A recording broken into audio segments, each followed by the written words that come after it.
विदु बाबू भुवनेश्वर रे कांग्रेस दल को छाड़ी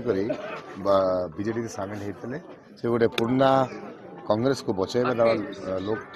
नेता थे बलांगीर जिले में आउ जेन कांग्रेस जेन प्रकार अवस्था है बलांगीर जिले में नहीं सारा ओडिशा रे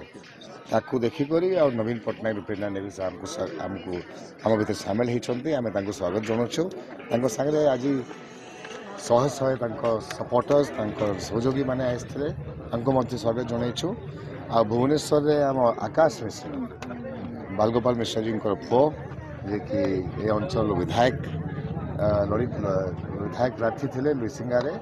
से आम दल को जॉइन कर भी आम स्वागत जनईचु जो कांग्रेसटा हेन्ता ही गोटे गोटे ठिया से आज दिन में पूरा ध्वंस होगा के जाऊे जो सचोट कांग्रेस पिला माने अच्छी नेता माने अच्छे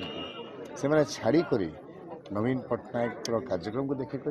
बीजेडी जॉइन कर जो स्थानीय कांग्रेस नेतृत्व अच्छी ताकू छाड़ी बीजेडी जॉइन कर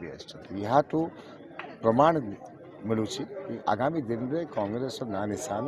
बलांगीर नहीं रहे सारा ओडिशा नहीं रहे से न थे नील है।